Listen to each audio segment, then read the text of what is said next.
مسیح کے نہایت قدوس جلالی اور بابرکت نام میں آپ سب کو سلام۔ میرے عزیز بہن بھائیو، آج رومیو کے خط اس کے 7ویں باب کی 15ویں آیت، اور جو میں کرتا ہوں اس کو نہیں جانتا، کیونکہ جس کا میں ارادہ کرتا ہوں وہ نہیں کرتا، بلکہ جس سے مجھ کو نفرت ہے وہی کرتا ہوں۔ اور آگے 19ویں آیت میں لکھا ہے، چنانچہ جس نیکی کا میں ارادہ کرتا ہوں وہ تو نہیں کرتا، مگر جس بدی کا میں ارادہ نہیں کرتا اسے کر لیتا ہوں۔ بس اگر میں وہ کرتا ہوں جس کا ارادہ نہیں کرتا تو اس کا کرنے والا میں نہ رہا، بلکہ گناہ جو مجھ میں بسا ہوا ہے۔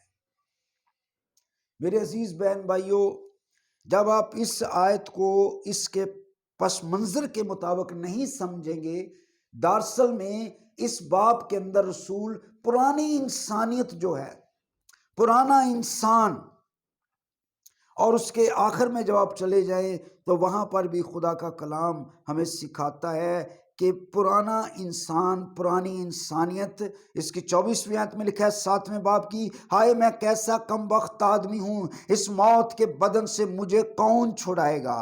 اسے وہ موت کا بدن بھی کہتا ہے، پرانی انسانیت بھی کہتا ہے، گناہ بھی کہتا ہے۔ دراصل میں جب انسان مسیح کو قبول کرتا ہے تو اس کے اندر ایک نیا انسان پیدا ہوتا ہے، جسے نئی انسانیت کہا گیا ہے۔ اب میں زندہ نہ رہا، مسیح مجھ میں زندہ ہے۔ پرانی چیزیں جاتی رہیں، دیکھو وہ نئی ہوگی، اور اب میں نیا مخلوق ہوں۔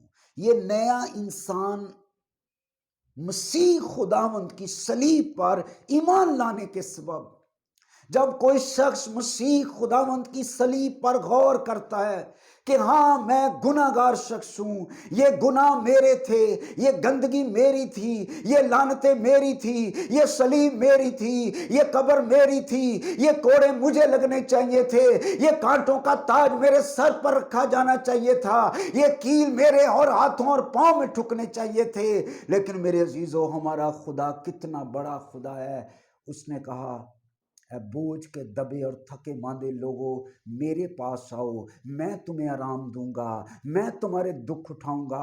یسوع مسیح نے ہمارے گناہ اپنے اوپر لے لیے، ہمارے گناہ اپنے اوپر لے کر صلیب پر مرا، اور اس کے سبب سے ہمارے اندر جب ہم ایمان لیتے ہیں تو ایک نیا انسان پیدا ہوتا ہے، اور وہ نیا انسان خدا کے کلام کی طرف بڑھنا چاہتا ہے، وہ مسیح کے کلام کو سمجھنا چاہتا ہے، وہ دعا کرنا چاہتا ہے، وہ روزہ رکھنا چاہتا ہے، وہ سچ بولنا چاہتا ہے، وہ نیکی کرنا چاہتا ہے۔ لیکن جو پرانا انسان ہے وہ گناہ کی طرف ہمیں لے جانا چاہتا ہے، وہ ہمارے اندر بدی پیدا کرنا چاہتا ہے۔ اب جو رسول کہہ رہا ہے کہ جو میرے اندر گناہ بسا ہوا ہے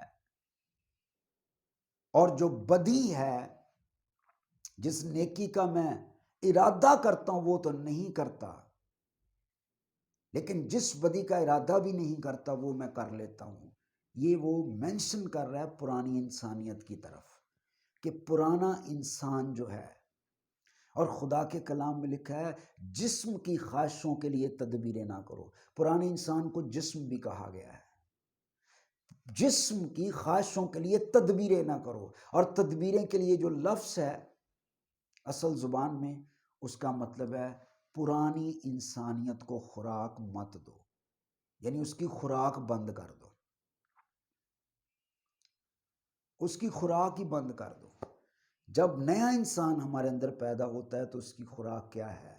دعا، روزہ، سچائی، محبت، پیار، معافی، یہ چیزیں جب ہم کرتے ہیں، معاف کرتے ہیں، محبت کرتے ہیں، دعا کرتے ہیں، روزے رکھتے ہیں، خدا کی حضوری میں رہتے ہیں، شکر گزار رہتے ہیں، تو وہ ہمارا نیا انسان جو ہے اس کو خوراک ملتی ہے اور وہ طاقتور ہوتا جاتا ہے، طاقتور ہوتا جاتا ہے۔ لیکن جب ہم پرانی انسانیت کی خوراک اسے دیتے رہتے ہیں، اگر توبہ بھی کر لی ہے، پانی کا بپتسمہ بھی لے لیا ہے، روح القدس کا بھی بپتسمہ ہوا ہے، لیکن اگر ہم پرانے انسانیت کی خوراک اس کو دیتے رہتے ہیں تو پرانا انسان جو ہے ہمارے اندر مضبوط ہوتا رہتا ہے۔ تو پولس یہاں پر اپنی مثال ذاتی طور پہ بات نہیں کر رہا ہے، پرانے انسان کی کر رہا ہے اور ہمیں سمجھانے کی کوشش کر رہا ہے کہ اگر ہم نئے انسان کو اس کی خوراک دیں گے، نئی انسانیت کو اس کی خوراک دیں گے تو وہ طاقتور ہوتی جائے گی۔ اور اس کا 24ویں آیت میں وہ نعرہ مارتا ہے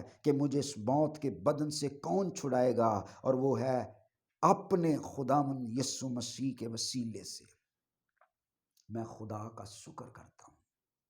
اور اگلے ہی باب 8ویں میں وہ خود یہ ذکر کرتا ہے کہ وہ کام جو شریعت جسم کے سبب سے کمزور ہو کر نہ کر سکی وہ خدا نے کیا، یعنی اس نے اپنے بیٹے کو گناہ آلودہ جسم کی صورت میں بھیج کر گناہ کی قربانی کے لیے سزا کا حکم دیا۔